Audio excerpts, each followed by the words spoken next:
你明白什么是对错，什么是是非，什么是安分守己吗？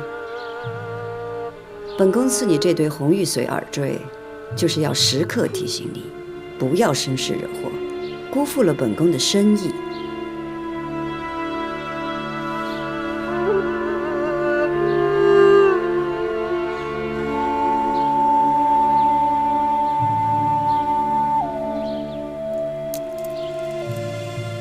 这耳坠穿孔的针身比寻常的粗了2倍不止，臣妾的耳洞太细，穿不过去。戴耳坠原不用劳碌嘉贵妃，穿不穿得进是奴婢的本事，肯不肯让奴婢穿，便是嘉贵妃自己的心意。贵妃复位来之不易，妹妹可别轻易又丢了。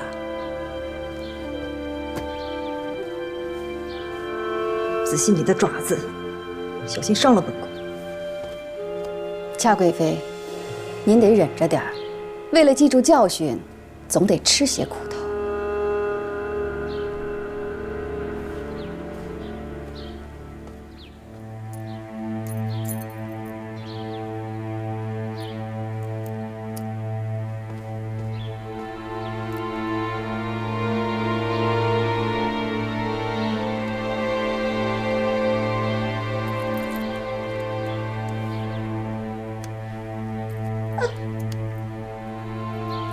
疼死本宫了！你的手爪子是什么做的？手爪子？嘉贵妃当初把索溪送到慎刑司，自己是没做什么，可慎刑司那些奴才，不就是嘉贵妃您的手爪子吗？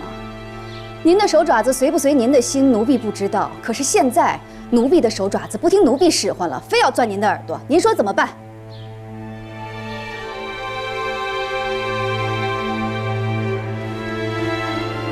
皇后，你就看着你的奴才欺凌臣妾吗？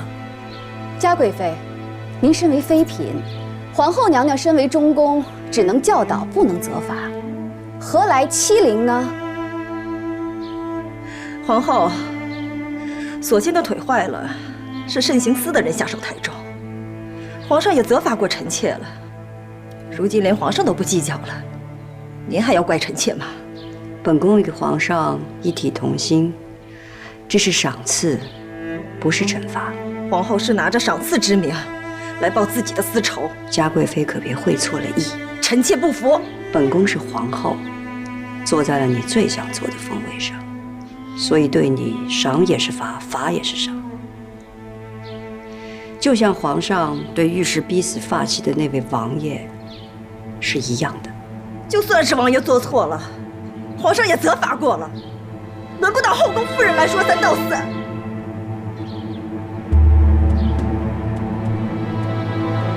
皇后娘娘够宽宏大量了，作为嫔妃，说话不用敬语，还穿着正红冲撞中宫。嘉贵妃，你再尊贵，再远道而来，你也跟咱们是一样的，都是妾罢了。臣妾也曾听说，这御氏一族遵守儒法，妾室就永远都是正室的奴婢，妾室的孩子也就是正室孩子的奴婢。怎么嘉贵妃离开了母族，就尊卑不分了呢？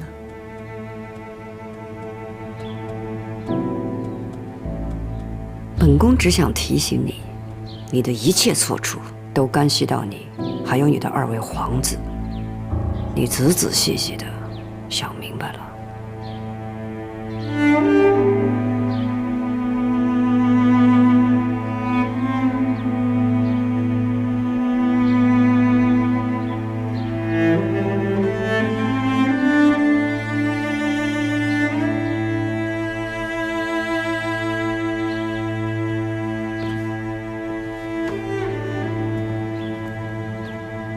嘉贵妃，您别再挣扎乱动了，否则就是您自己不小心伤的耳朵。再说了，您规规矩矩一些，奴婢很快就给您戴上了，您也少受些罪。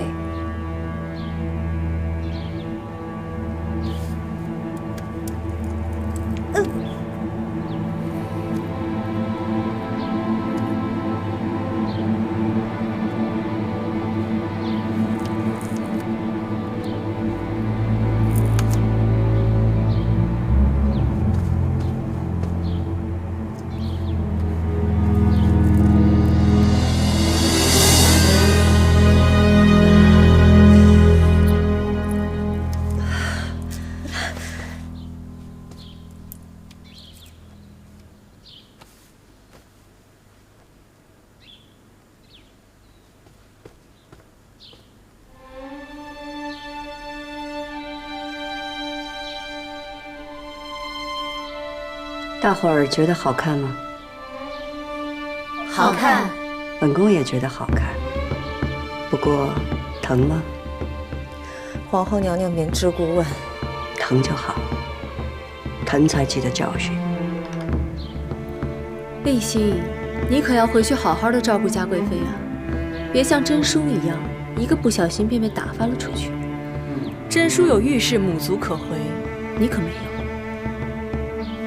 是。嘉贵妃，您的眼泪珠子太珍贵了，要留，别留在奴婢面前。在奴婢心里，您的眼泪和屋檐上滴下的脏水没分别。但您若要把您的泪珠子甩到皇上跟前去，那奴婢也得当着各位主的面回清楚了。皇后娘娘给的是赏赐，是奴婢给您带上的。若是伤着碰着，您尽管冲着奴婢来，奴婢没二话。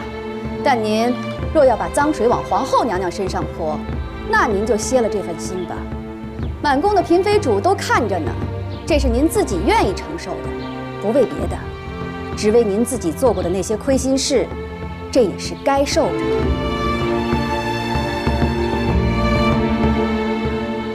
臣妾等眼见耳闻，绝非皇后娘娘之责。容佩，去把本宫赏给各宫的礼都拿上来吧。是。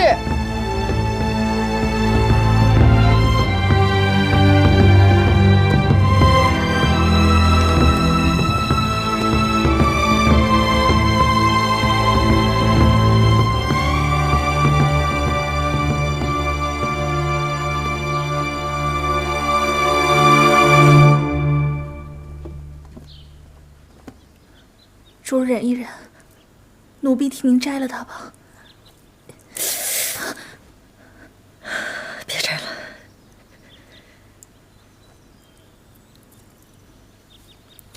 主儿，您今日受委屈，旁人都看笑话呢。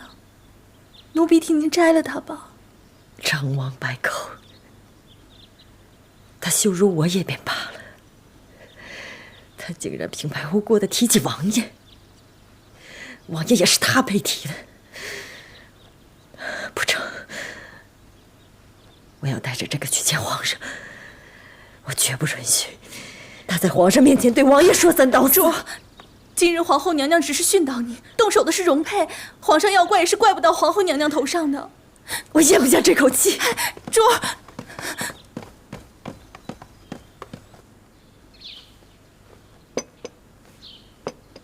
娘娘，您实在不必为了奴婢当面惩罚嘉贵妃的。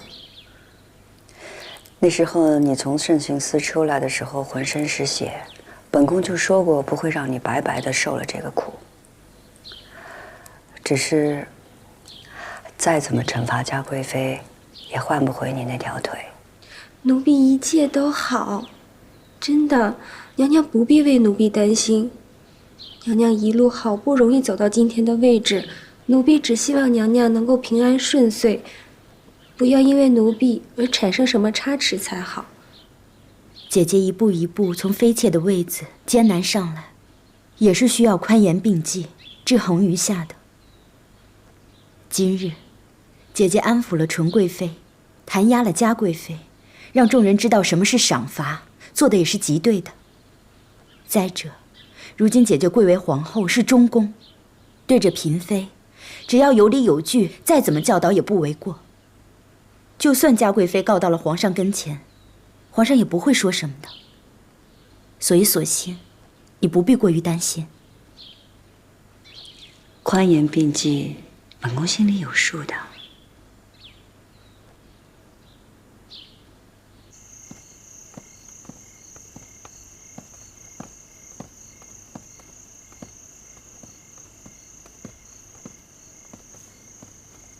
臣妾给皇上请安。啊，如意啊，你怎么来的这么巧？正想去瞧你呢。来，坐。那臣妾和皇上是心有灵犀了。那可不，皇后娘娘来的正是时候。皇上听嘉贵妃聒噪了半天，怕也是累了。臣妾正好熬了百合羹，皇上尝尝。哦，百合好啊，百合寓意呢，百年好合的意思，是个好意头。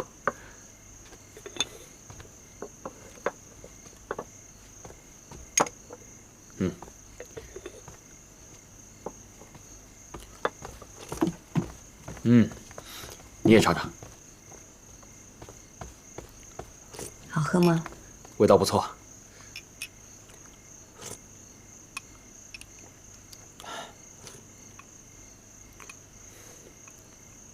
如意啊，方才嘉贵妃来养心殿见朕，哭哭啼啼的，说你弄伤了她的耳垂。皇上既然知道了，臣妾就不必多言了。嘉贵妃一直对你不逊，如今你初登后位，如果不加以弹压的话，只怕她往后难以压制啊。皇上，臣妾不只是要提点嘉贵妃，而是要压制后宫里仰仗母族的风气。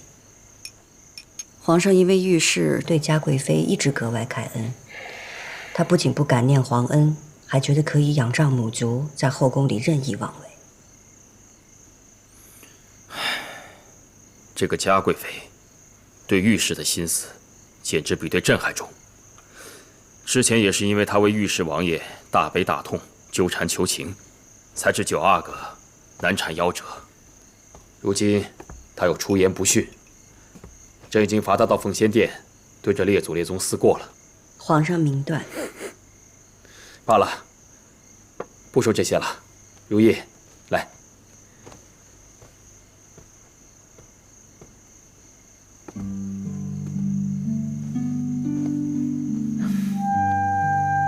过些日子就是朕的万寿节了，朕想着给你准备一份礼物。皇上的万寿节该是臣妾送贺礼给皇上，皇上怎么倒过来了？如意啊，你在冷宫待了那么多年，苦不堪言，而冷宫里呢，那些多半是先帝留下来的遗妃。朕已经下旨了，将他们挪去热河行宫好生养老，让他们不再过这样的苦日子了。皇上的意思是？朕的意思是，从今以后没有冷宫，宫中的夫妻一心，绝对没有情绝相弃之事。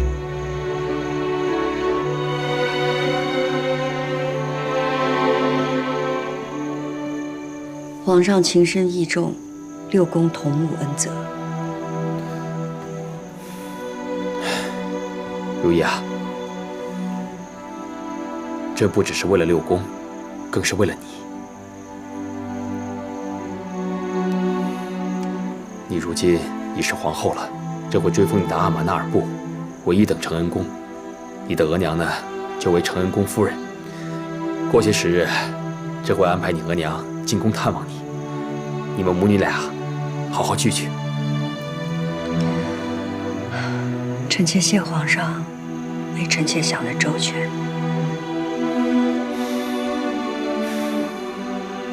如意啊，你终于是朕的皇后了，咱们终于可以一同入画了。朕已经叫郎世宁准备了，咱们可以同在画中，相依到老。过些时日呢，朕想带你去五台山烧香，想去夜祖祭灵，想去告慰列祖列宗，告慰天地。咱们还有好多地方要一块儿去呢。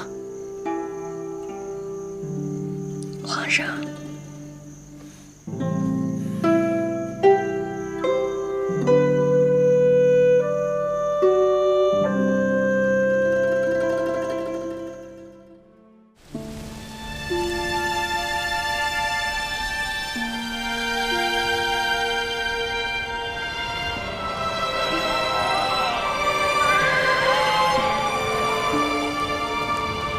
南托千岭福家气，日上群峰吐紫烟。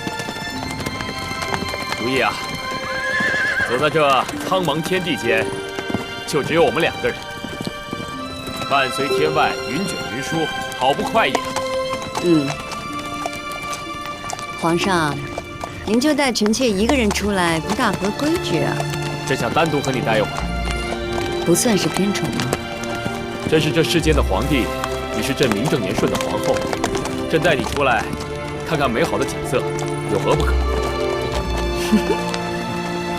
来，答应朕，要陪朕一直这么走下去。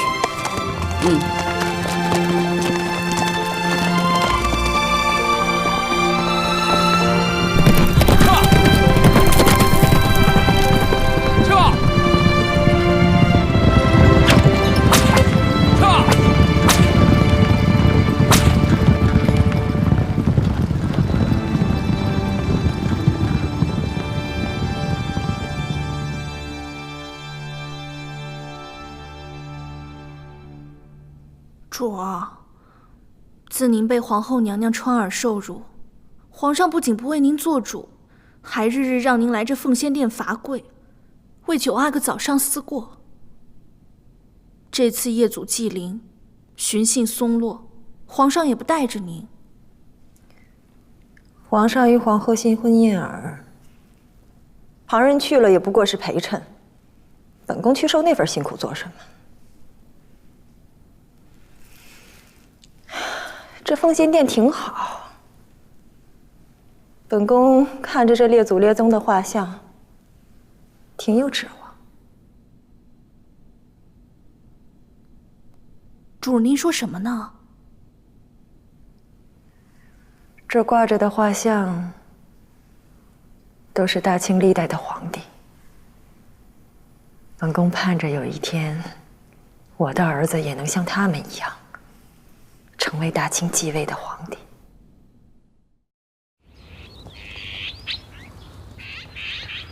承恩宫夫人，皇上特意嘱咐，您年岁渐大，以后都坐轿入宫。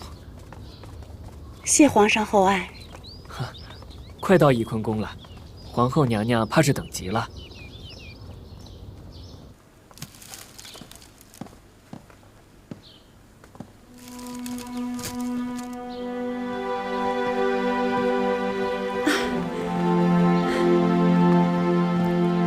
额娘，请受女儿一拜。皇后娘娘快请起，妾身受不起。先受女儿一拜，再当女儿是皇后吧。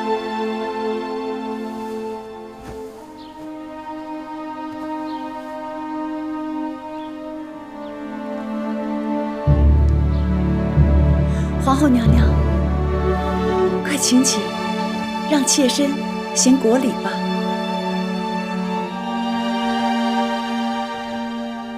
妾身请皇后娘娘万安。快起来吧，额娘，快起来。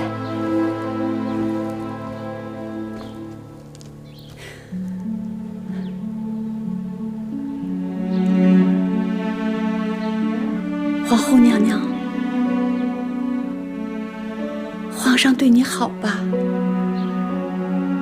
此番一路和皇上夜宿祭林，寻衅松落，辛苦不辛苦？女儿和皇上一块儿不辛苦的。只要你过得好，额娘就安心了。来，额娘坐。坐这儿。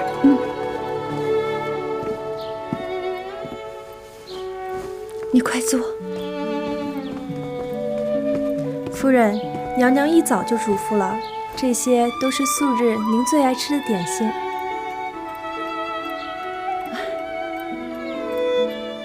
好，好。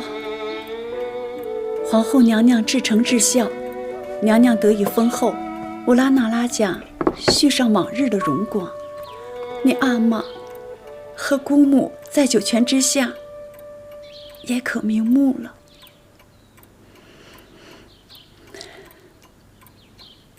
你这一路走来有多难，额娘看在眼里，真的心疼。当皇后必有皇后的难处，也是不容易的。想想你姑母最后几年，额娘真的好怕。额娘，女儿会小心的。皇上也会好好待女儿的。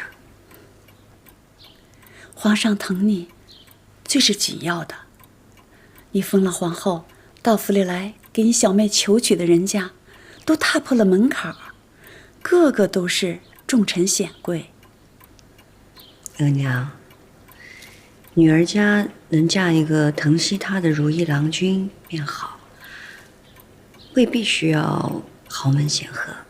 娘娘说的很是，我也是这般想，免得沾染了富贵权势，倒让皇上觉得咱们不安分。额娘明白我就好，弟弟也是承袭爵位就好，不要沾染到官场里边来。都听娘娘的。额娘吃点点心吧。哎。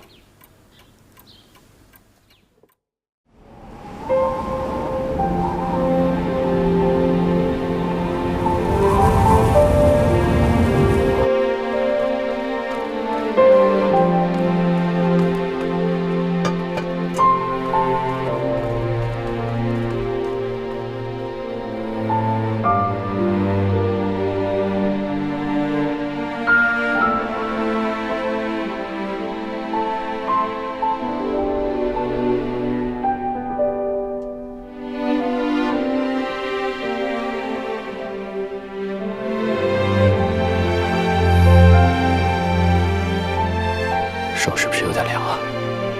不冷。皇上，你跟皇后娘娘握着手的姿势非常好。好啊，那你就画下来，看朕与皇后如何执手相看两不厌。好的。皇上，这不合规矩。是不合规矩，但合朕与你的心意。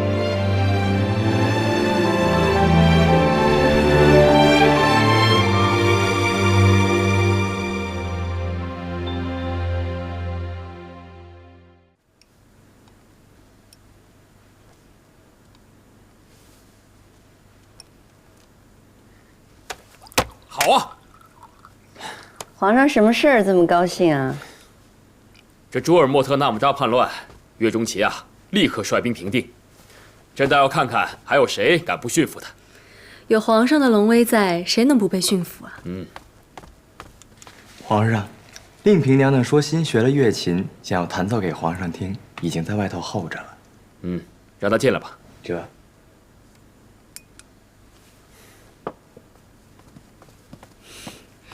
臣妾请皇上晚安，皇后娘娘晚安。起来吧。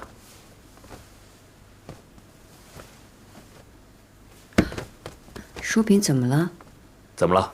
我们主这几日一直头晕不适，昨日贪新鲜吃了半个贡梨，结果还吐了半夜。哟，这该不会是遇喜了吧？当然不会。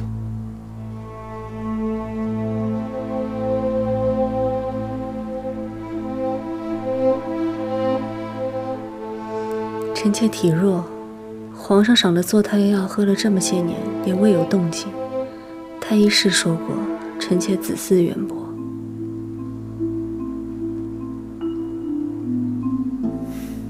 李煜啊，奴才在。传齐汝。这。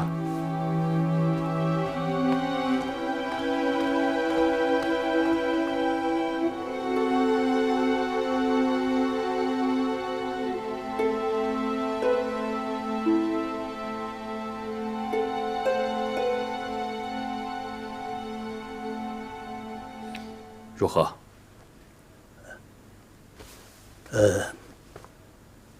恭喜皇上，淑嫔娘娘的脉象是喜脉，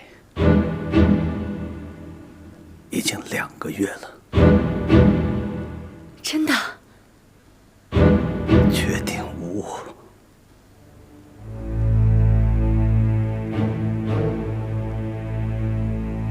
好，甚好。臣妾恭喜皇上，恭喜淑嫔，恭喜皇上。盼了这么些年了，本都以为没了指望，这半年来连坐胎药都是有一碗没一碗的喝着，谁能想到竟然真的有了？那是你情真意切，老天眷顾，遂了你的心愿。啊，那坐胎药本是强壮底子后助孕的。淑嫔娘娘服用多时，身体健壮了，自然是有喜了。齐太医说的是，那本宫之后的身孕就有劳齐太医了。是，还请皇上允准。啊，既然你喜欢，朕就让齐汝照顾你便是了。你嫔位多年了，如今遇喜，就晋为妃位吧。臣妾多谢皇上。恭喜皇上，恭喜淑妃姐姐。今天妹妹来的还真是巧，真想沾沾姐姐的喜气呀。多谢令嫔。皇上，那臣妾便先回去休息了。好。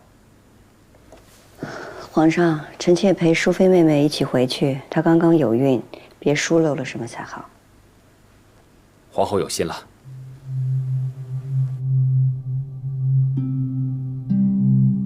齐汝在。怎么回事？淑妃娘娘突然遇喜，想必是那坐胎药没有按时喝下的缘故。皇上您仁心，所以那坐胎药的药性是极为温和的，并非是绝育之物。每次临幸后喝下，可保无虞。从前都是金宝看着淑妃喝下的，可谁知淑妃竟然悄悄地停了。淑妃是不是知道这坐胎药不妥？那未必。想是淑妃娘娘对子嗣之事已不再指望，所以没有按时喝下，反倒是意外得子。臣请旨，淑妃娘娘身孕之事，该如何处置？稚子无辜啊！罢了，他既有福气玉玺，保住孩子，替淑妃好好照顾龙胎。是。听纯贵妃说，刚玉玺的时候会怕冷，你那被窝要换得柔和厚实些。御膳房也会天天送滋补的汤饮过来。姐姐喜欢用什么，我亲自给你准备。多谢皇后娘娘关怀，多谢令嫔。你也真是太不仔细了，自己有了身子都不知道。太医总说臣妾身子孱弱是不能有的，哪里想得到有今日呢？姐姐得宠多年，这玉玺是迟早的事儿。入宫这么多年，盼了这么多年，终于有了身孕。这个孩子是我和皇上的骨血融合而成，从此后，这天地间就有了我与皇上不可分割的连结。只有这样，才不枉我来这一场。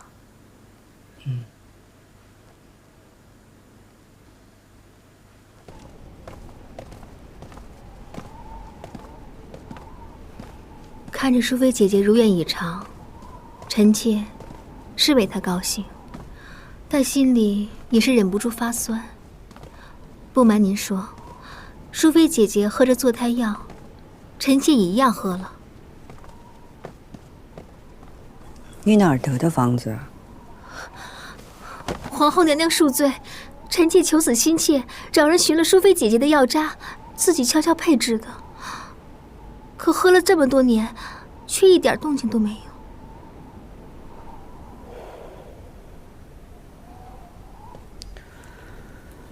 你也是求子心切，起来吧。谢皇后娘娘。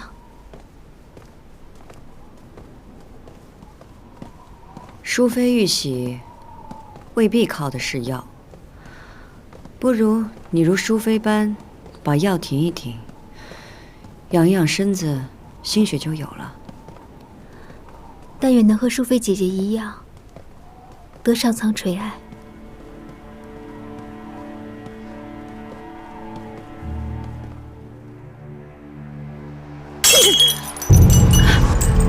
怎么了，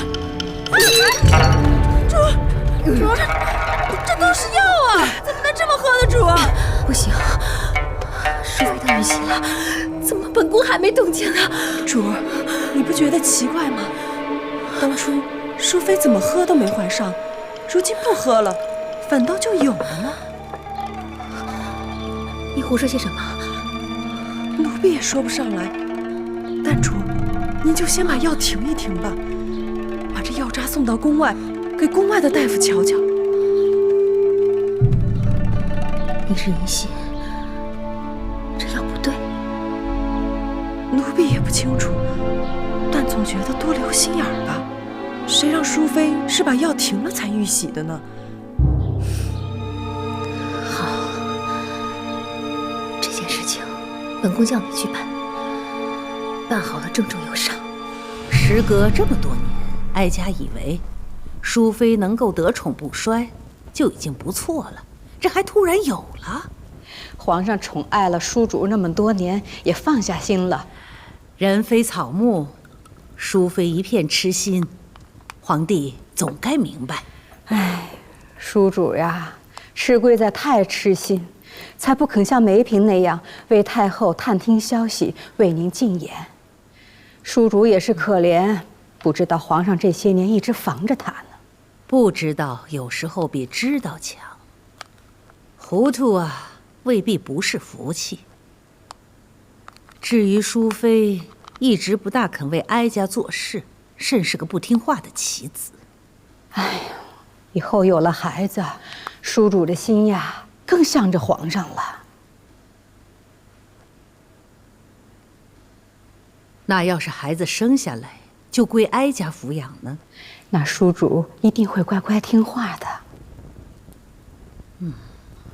傅家，前几日山东巡抚进贡来的东阿阿胶，你去送给淑妃，让她好好养身子，生个白白胖胖的阿哥。是。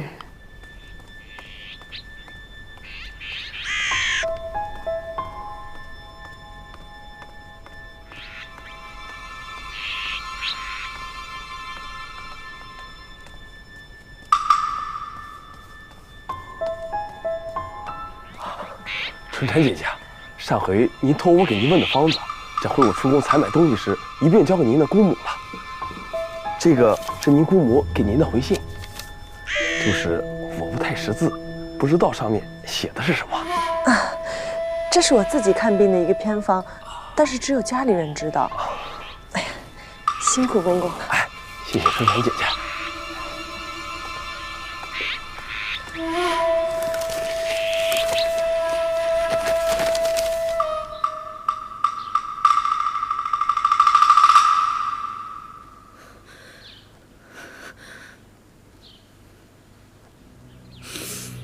怎么会这样？不会的，春蝉，你姑母找的什么大夫？不会是什么江湖游医，随便看了看就拿到本宫这来应付？没有，奴婢和姑母怎敢？找的都是京城中最有名的大夫看的，姑母不放心，还多找了3、4家呢。阿珠。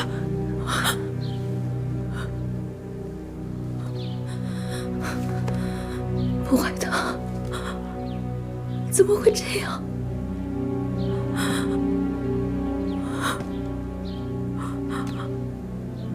不会的，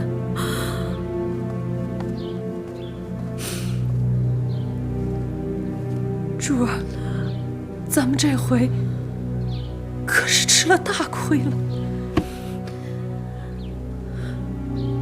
是吃了大亏了。偏偏这亏还是自己找的。不过，淑妃停了半年就怀上了，咱们赶紧把这药停了，就没事了。淑妃她为什么停药了？那她不喝，为什么不告诉本宫呢？不会的，咱们这药是悄悄喝的，她不会知道的。倒是皇后，您在她跟前是说过这事儿的。是啊，皇后屡次见到本宫和淑妃，都要提起少喝坐胎药，最好不喝。看来皇后也是知道此事的。珠儿可是为了皇后娘娘，又是跪求皇上，又是整治嘉贵妃的呀。本宫做小福帝，奉承示好，却换不来皇后一句真心话。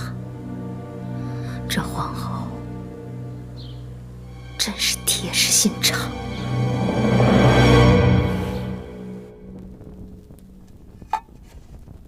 淑妃的孩子来之不易，务必精心照顾。是，太后，微臣有个不情之请。你说。臣自20几岁入宫，时至如今，算起来也40年有余了。不敢说世家有功，也算是兢兢业业、尽心尽力了。如今，臣已是老眼昏花了。臣想侍奉完淑妃娘娘平安生产，便想告老还乡，安度晚年了。你在宫里辛苦了一世，既照顾了皇帝、孝贤皇后，又替哀家尽心。等淑妃生下孩子后，哀家许你回家养老。臣谢太后天恩。你又见到齐汝到皇娘的宫里去了？是，有好几回了。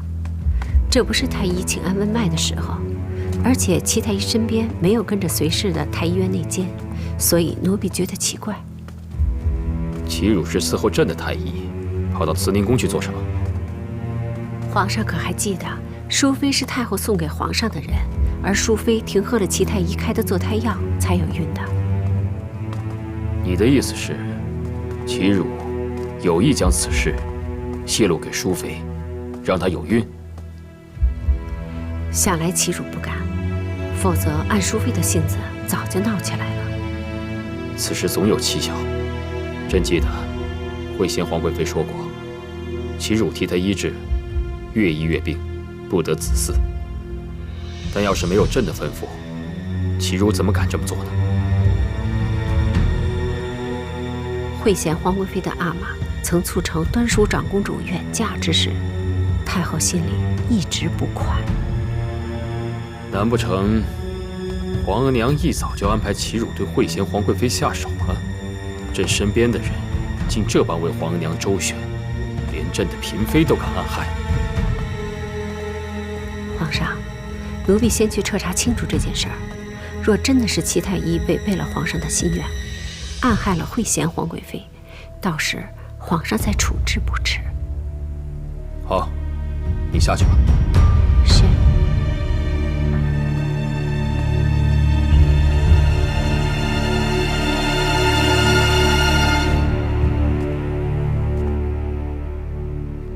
自去岁以来，朝中一切安定，边地虽有骚乱，但迅速平定。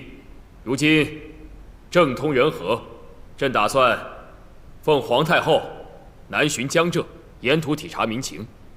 你们都说这天下富庶安定，可这富庶安定，朕都是在奏折上看到的，未曾眼见。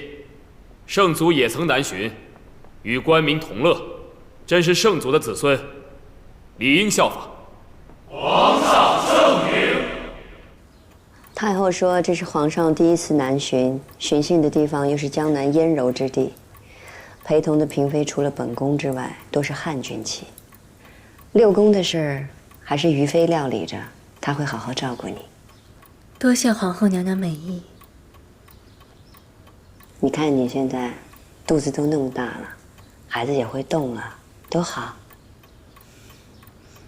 想来臣妾第一次见到皇上时，还以为以后再也见不到皇上了。哪知日后真能到皇上身边，还能有皇上的孩子。臣妾知道，皇上喜欢诗词汉墨，又懂得琴棋书画，就几乎没有什么是他不会的。原来我熟读诗书，就是为了要走到这个倾慕的人身边去。本宫也是替你高兴。这满宫上下这么些人，他们看皇上的眼神，他们的笑，都是赤裸裸的欲望。就只有您看皇上的眼神，和臣妾是一样的。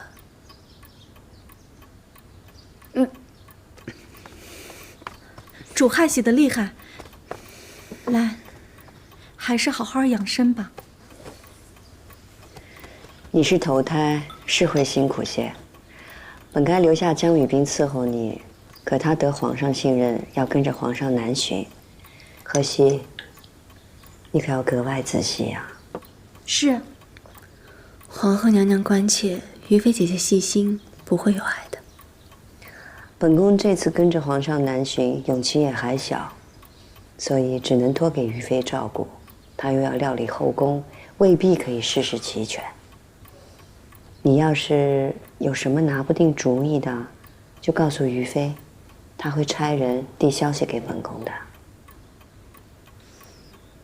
这个孩子是臣妾与皇上情谊的见证，臣妾定会好好爱护。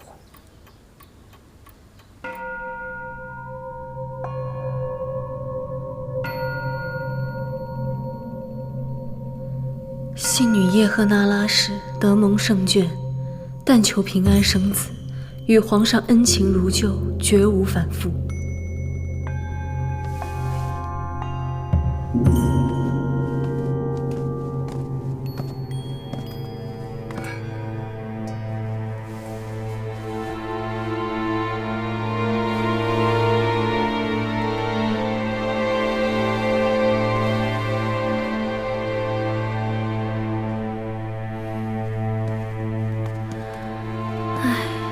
都说女子有孕会臃肿变丑，可淑妃依旧貌美如旧了。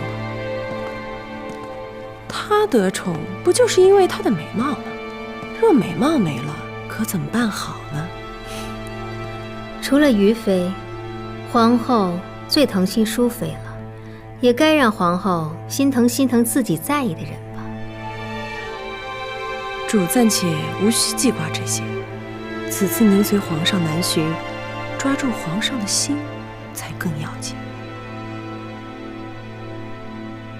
皇上，奴婢查得惠贤皇贵妃用过的方子，悄悄找宫外的大夫问了，都说没问题。惠贤皇贵妃当年病重，药方没问题，问题也就出在药上。惠贤皇贵妃的药都是齐太医自己亲手配的，从不让旁人经手。这里面似乎是有蹊跷。齐汝为了可以讨皇额娘的欢心，就违背朕的意思，让淑妃有孕，让惠贤皇贵妃身死。那要是朕与皇额娘有了嫌隙，他会帮谁呢？皇上，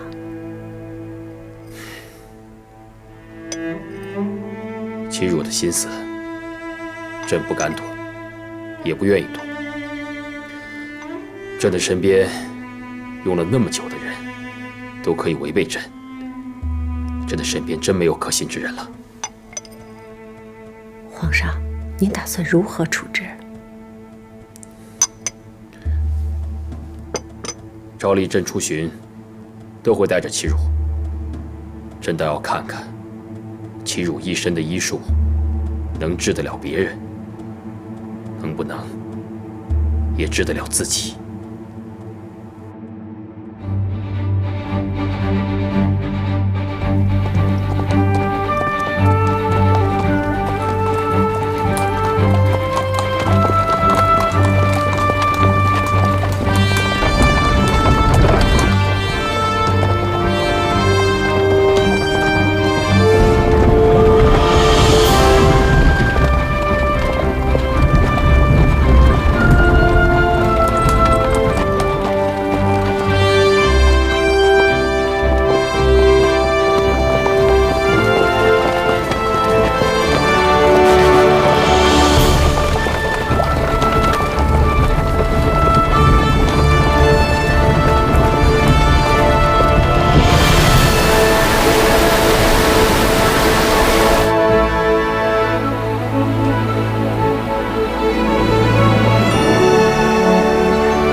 皇娘一路南下辛苦了，如今到了杭州，可以好好歇歇了。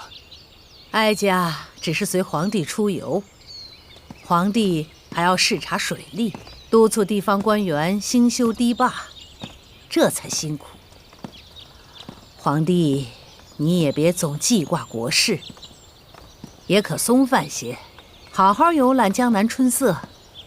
是啊，皇上前日观朝阁阅兵，昨日约了文官和杭州才子，诗酒相贺。这几日闲些，倒是可以细细观赏西湖美景。西湖景色是美，朕身后跟了一堆人，也实在是无趣啊。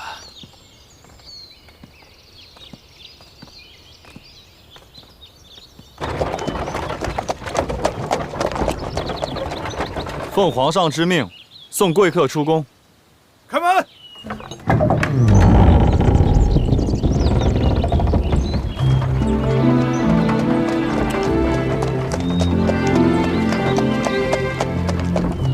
皇上，自从您登基了，咱们就没这么出来玩过了。是啊，朕知道你喜欢苏杭，喜欢这民间夫妻的生活，所以咱们呀才偷得半日闲，再做一回凡俗夫妻。多谢皇上记得臣妾的喜好。哎，这到了外面，到了这悠闲自在的天地，便不要这么称呼了，好吗，娘子？是，夫君。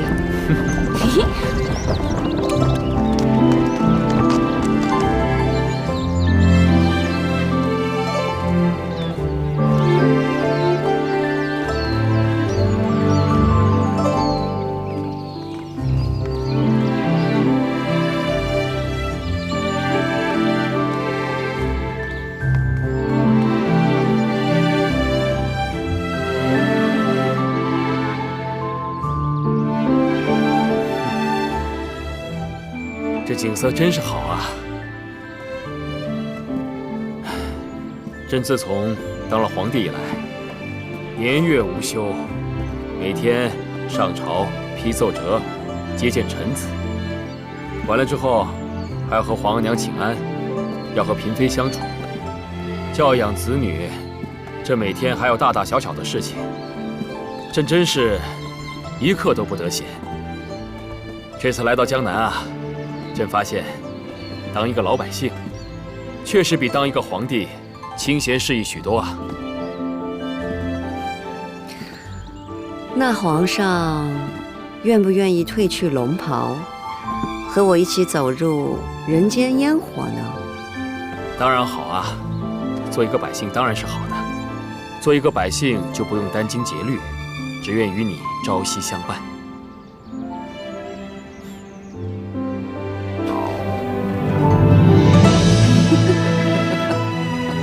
笑什么？这朝夕相处也会饥肠辘辘的。那皇上要吃什么？定胜糕、葱油拌面。好，吃什么都行。平尔春。好，走。走。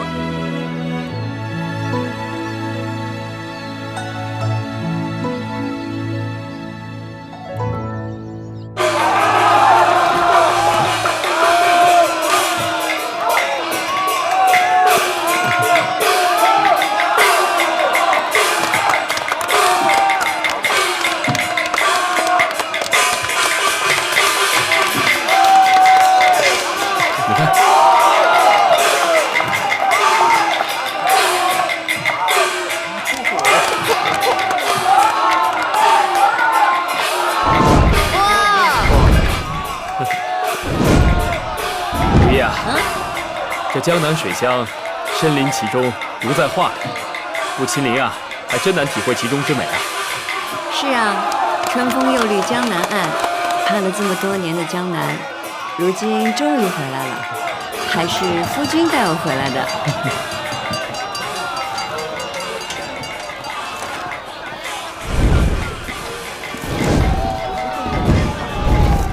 夫君，咱们去吃点点心吧。好。哟，主子，这摊上的点心可不能吃啊，都不干净。怕什么？百姓吃得，我吃不得。从前在王府时，我和娘子也吃过路边摊食的，也都没事啊。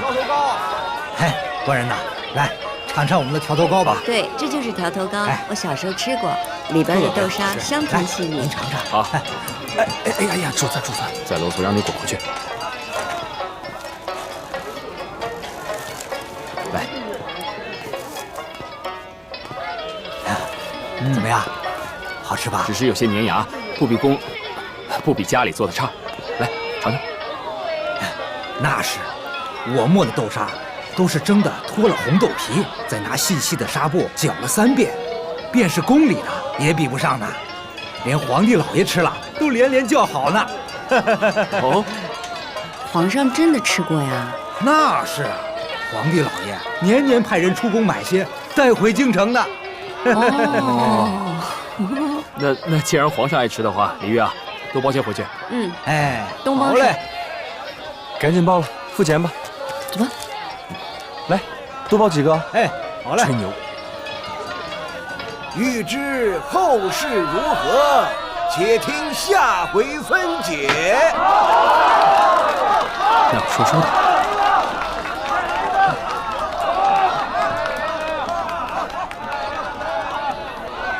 山外青山楼外楼，西湖歌舞几时休？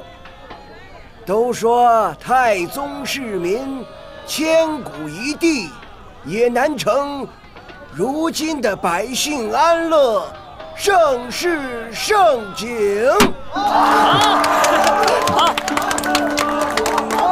这盛世景象，还不都是天子素心燕媚的功劳？百姓们都在夸你呢。朕呐，只有出来了，才不算在奏本上了解我的子民，我的天下。修文言武，贪官污吏无所遁形，你我得以无忧无惧，耕读忙乐，安身立命。到如今，皇上如圣祖南巡江南，隆温浩荡，与先后帝后携手，更是异举同心，垂范民间，教天下夫妻如何敢不上行下效，举案齐眉？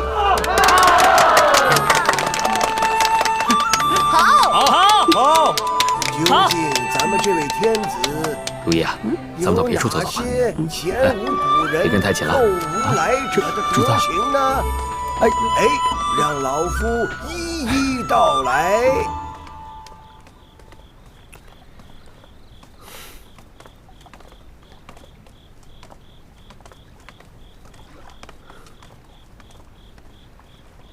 快！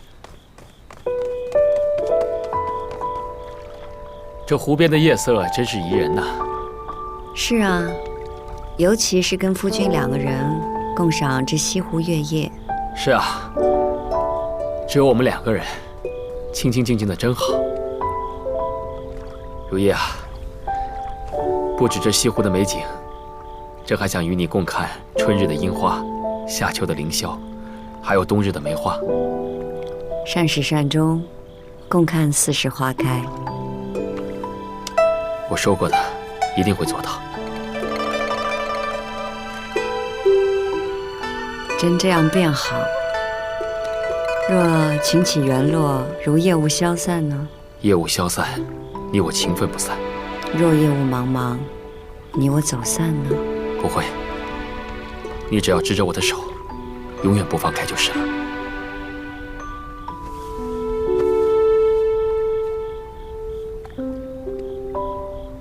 皇上对皇后可真是好啊！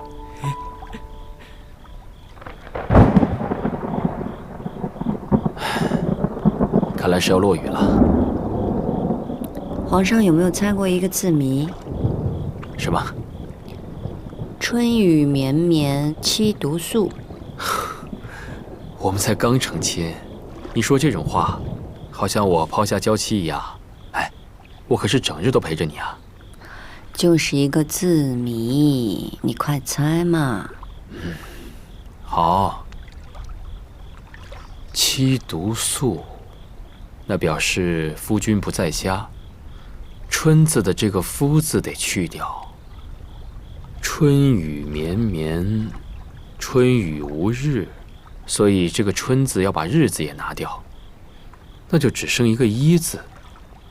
这个字谜从哪儿听来的？姑母在世的时候，时常拿这个字谜出来猜，反反复复的许多次。姑母是想跟我说，不管是谁，到了最后都会是孤孤单单的一个人。你又想起你景仁宫的姑母了？不是，我是想告诉皇上，现在咱俩在一块儿了，你再也不会是一个人在疯癫上孤独，臣妾陪你，永远陪你。都说君王是孤家寡人，我要你陪着我，我要那个一生一世心一动的人陪着我。我会。下次不许再说这种不吉利的谜语了。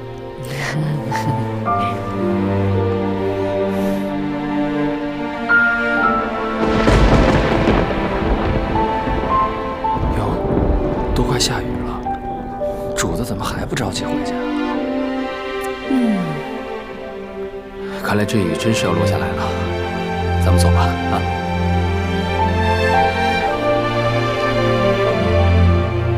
我不舍得离开杭州。我也不舍得啊。我答应你，我们一定会再来，好吗？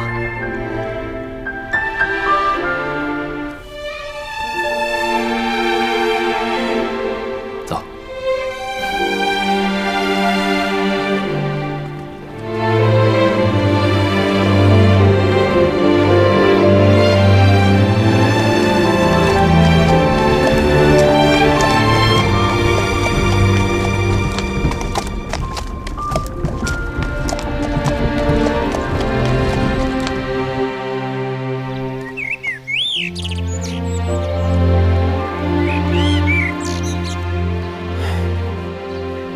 这龙袍啊，多穿一重就多一重的桎梏，少了些自在随意。朕登基那么多年，有多少做人后的烦恼啊？有时朕真的觉得累了。皇上宵衣干事不懈于治，不就是为了据先帝之志，定盛世江山吗？真要定盛世江山，也想与你安享片刻。皇上，太后那儿等着您去问安。另外，闽浙总督求见。你看，一回这皇家四方天地，就是无尽烦忧。皇上，快去吧。走吧。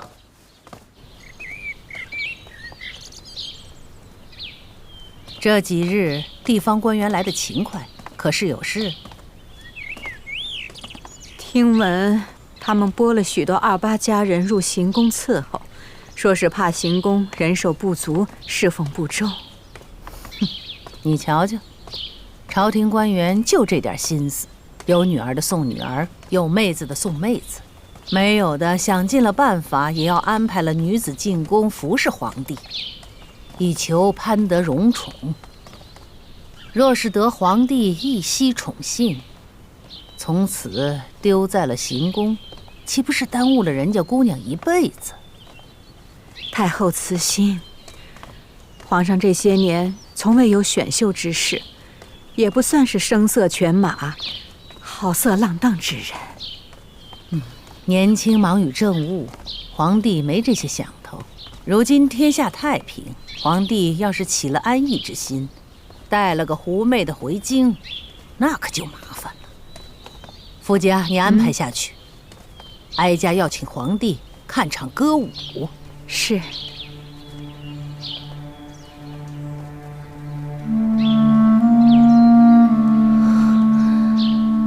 既然太后有意要安排，春瞻，咱们得紧着些了。这个自然的，只是此事皇后娘娘并不知情，万一……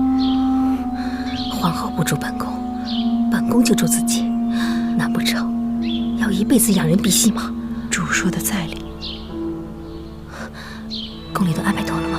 有兰翠在，主放心。皇上，太平盛世，福泽江南，臣敬皇上、太后。福泽江南，敬皇上、太后。今夜众亲同欢。